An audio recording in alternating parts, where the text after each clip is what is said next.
So in Module 6, they talk about the circular flow and externalities. So I'd like to go over those two main topics here.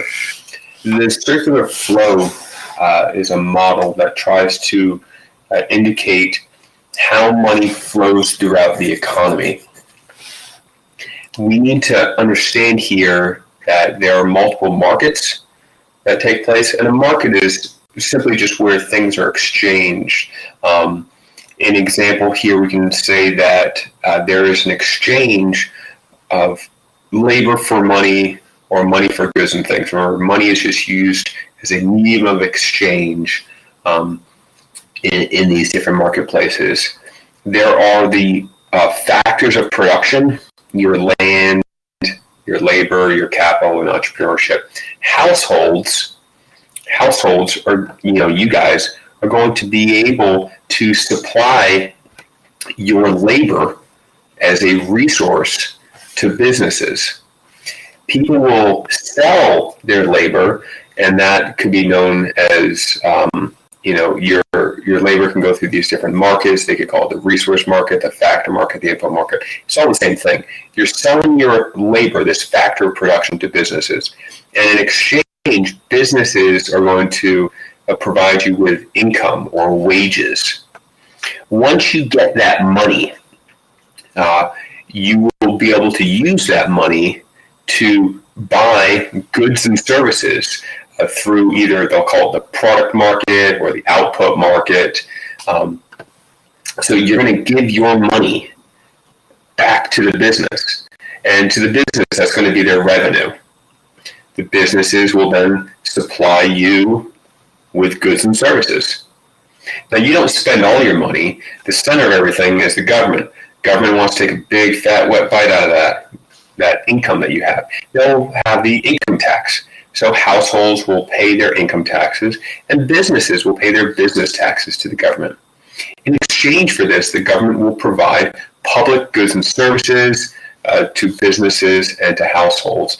Things like the military, roads, bridges, clean air, clean water, hospitals, schools, public parks, those types of things.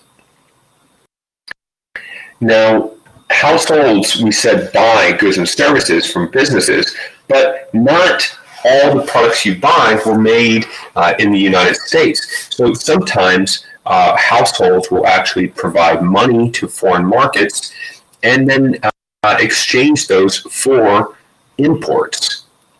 So some of the things we buy might come from a different nation, and that would be an import. We'd supply some of our money to the foreign market and get imports in exchange.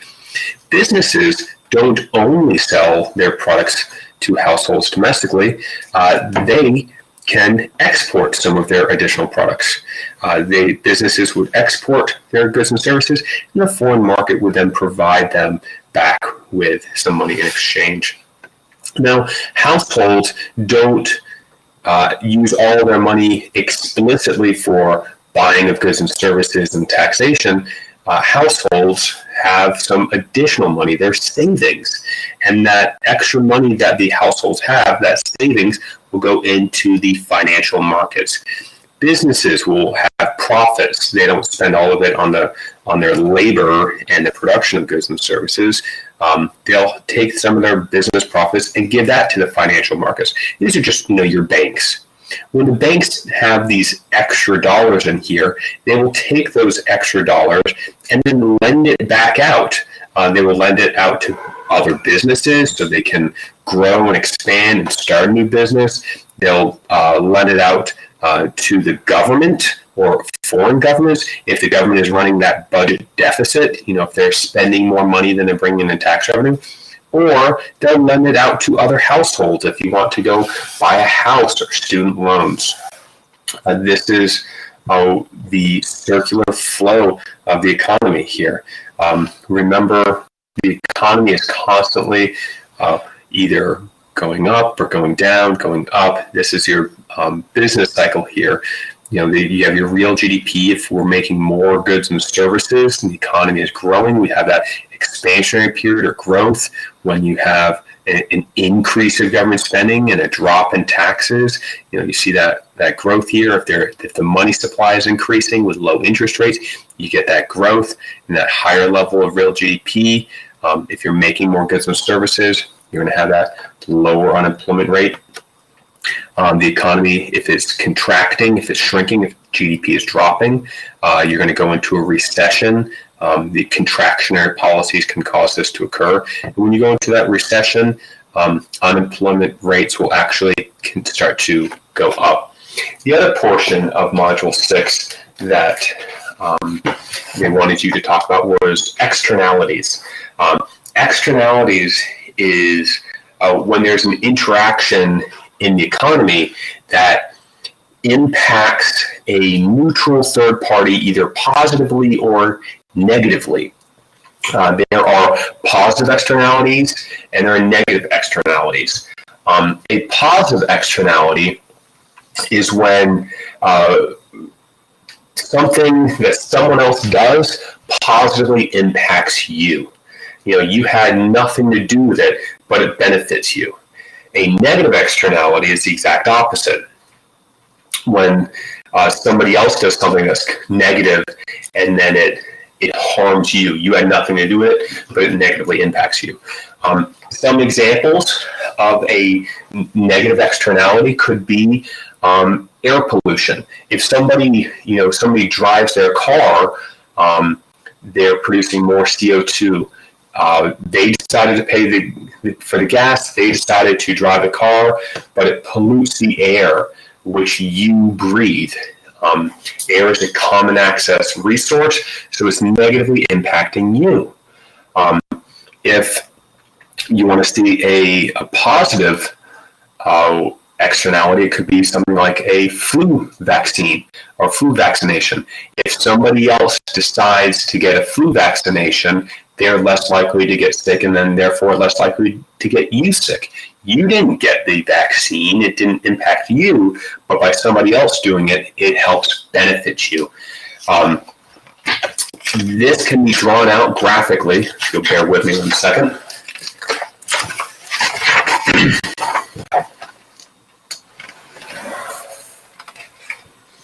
We see here.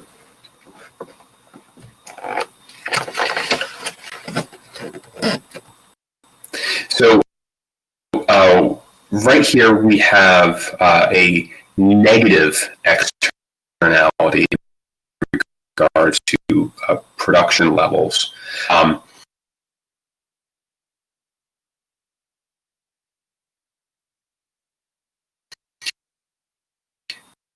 So pollute. They're going to pollute more. Maybe when they make cement, specific example here, making cement causes a lot of CO2 emission into the air. I mean, just a crazy amount. But it's really cheap to make that cement. So businesses will produce and supply a lot of cement. This marginal private cost, the private cost is how much it costs the business to produce something. The marginal social cost is the cost to society. This gap here represents the negative externality. We need to make a way that it costs more for businesses to produce the cement so that they produce less of it, there's a decrease in supply, and the price goes up. We want to make it more expensive for businesses to produce that cement so that there's less CO2 in the air. So what can the government do? The government can add an additional tax. They can tax cement production. By taxing cement production, all of a sudden the cost, the private cost to the business to make something goes up. If it costs more to produce something, businesses will produce less of it, and the supply will actually decrease and shift to the left. All of a sudden here, your marginal private cost is now going to be equal to the marginal social cost. It shifts left, there's lower supply, higher prices, and less cement being made, less of an impact on our negative impact on our economy. That's what we're looking for here. We can also see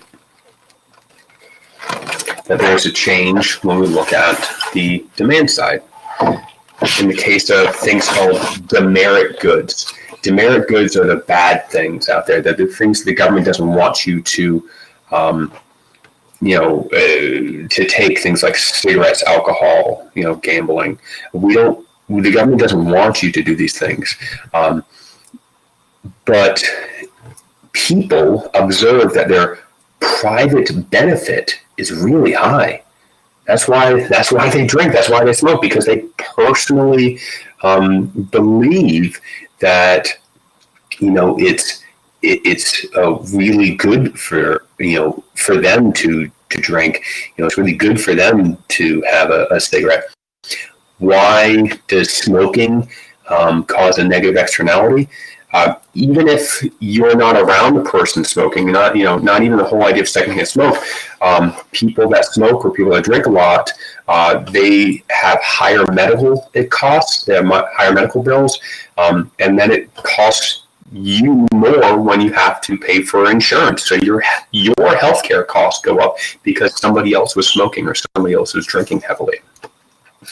So the social benefit is much, much, much, much lower here when you have these demerit goods. So we'll see that the government, to get rid of these things, will go ahead and add these, what they call sin taxes.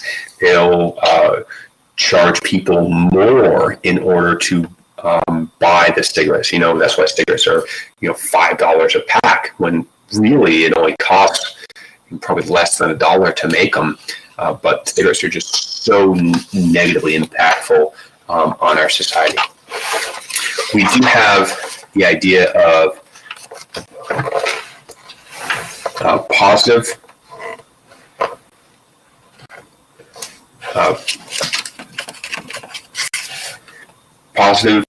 externalities here for businesses.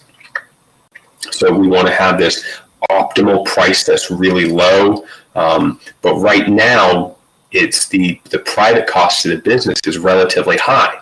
So how do we get it so that the private cost goes down? How do we get it so that supply increases more for these positive externalities? What do we do? An example could be that the government provides businesses with a subsidy. So maybe this is solar power, or solar power, the panels, companies actually producing solar panels that you can buy at the store. We want companies to make more solar panels. We want them to supply more solar panels. We want to drop the cost of solar panels so people go put them on their roofs and so on and so forth. The government will actually provide businesses that produce solar panels with either a tax cut or a tax break, or a government subsidy where they actually kind of pay you, and this will lower the cost of production. So businesses will see that their own private costs decreases, and they're able to increase overall supply. And by increasing overall supply, the price of these solar panels drops, and all of a sudden, as the price of solar panels drop, quantity demanded, goes from this QM here now to our Q optimum. And the people say, oh, it's cheaper to buy solar panels. I'm going to go ahead and buy more of them. That's what we want. Lastly, we have the demand side here for your positive externalities. This could be like your flu vaccine, where people say, my private benefit, my own personal benefit of a flu vaccine, okay, it's a little bit, but whatever. But however, you getting a vaccine, not only does it help out you, it also helps out society in general. So the social benefit is actually greater than your own personal benefit when you get a flu vaccine. And this gap here represents the people saying, it's not worth it to me. I don't really see the benefit. So how can we get more and more people to go out and go get a flu vaccine. We have to increase their own personal benefit. We've seen this because, or we've seen this done by businesses will actually go out and give people gift cards to go out and get a flu shot. They'll say, hey, you know what, at CVS, if you go out and get your flu shot, we'll give you $5. Not only have they lowered the cost of the flu shot to nothing if you have insurance, making it $0, some people still can't even be bothered to go get it. So they'll actually pay you to go and get the flu vaccine. And the reason why the government wants to do this and why it's such a positive thing is the government realizes that if a bunch of people get the flu and they're sick, they'll be out of work, they won't make as much income, their income goes down, which means the tax revenue goes down, GDP growth goes down, and these are all really bad things that the government doesn't want to see happen. All right, so that's the graphical explanations, and I've given you some examples of positive externalities, of negative externalities, and how we can make those shifts occur. We've gone over the circular flow and took a little quick look there at that business cycle. That's the major parts of Module 6. I hope it helps out. Take care, guys.